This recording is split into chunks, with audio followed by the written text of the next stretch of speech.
నమస్తే అండి. ఈరోజైతే నేను బీరకాయ కర్రీ చేస్తున్నాను. ఈ బీరకాయ కర్రీ తీయగా లేకుండా మనం మంచి టేస్టీగా ఎలా చేసుకోవాలో చూపిస్తాను మీకు. ముందైతే కడాయి పెట్టుకున్నాం కదా, నూనె వేసుకుందాం. ఇందులో నూనె అయితే బీరకాయ కూరలో కొద్దిగా తక్కువ పడద్దండి. నూనె అయితే కొద్దిగా వేడెక్కాలి.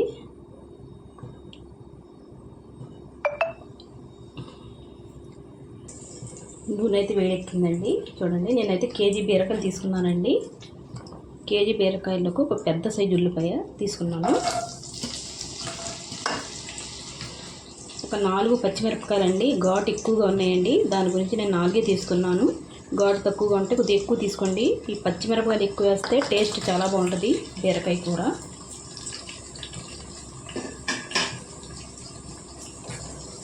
చూడండి, బీరకాయలు సన్నగా కోసుకున్నాను. ఎన్ని వేసేసుకుందాం. బీరకాయలు ఎన్ని ముక్కలు చాలా కనిపిస్తాయి, కానీ ఉడికితే ఏమవుతుందండి కూర.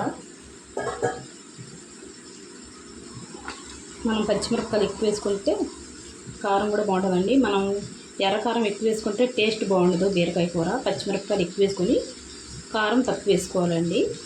ఇప్పుడైతే మనం ఉప్పు వేసుకుందాం, రుచికి తగినంత చూసుకొని వేసుకుందామండి.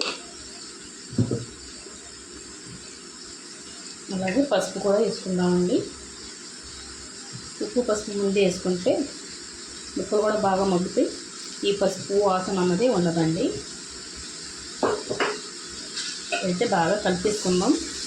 ఉప్పు పసుపు కలిసేలాగా, ముక్కలకి పట్టేలాగా.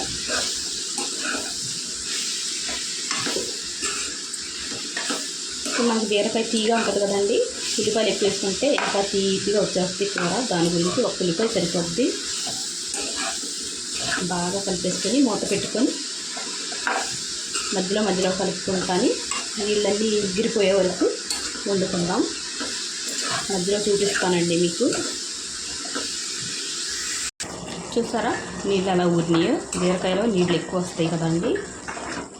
బాగా కలిపేసుకొని ఇంకొద్దిగా ఉడకనిద్దాం.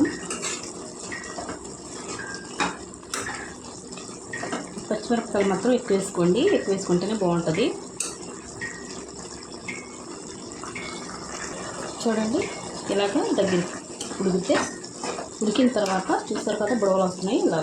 ఇలా వచ్చిన తర్వాత ఇప్పుడు మనం ఇందులో కొద్దిగా కారం వేసుకోవాలండి.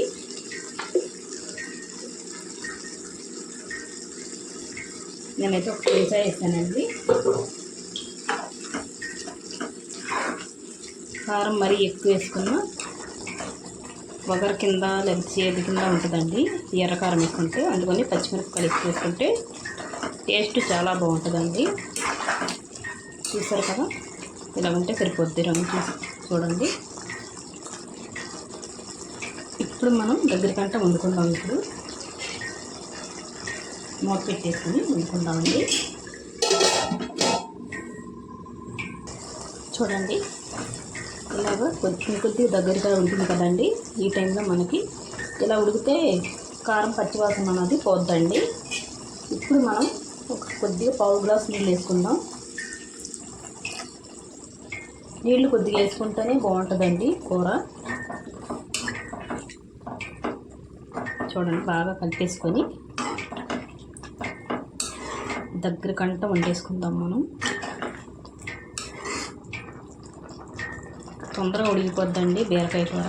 హైలోనే పెట్టుకున్నాను మంట అయితే. నేను ఇప్పుడు నీళ్ళు వేసిన తర్వాత హైలోనే పెట్టుకుని వండుకుంటే తొందరగా అయిపోద్ది. ఉడికిన తర్వాత చూద్దామండి.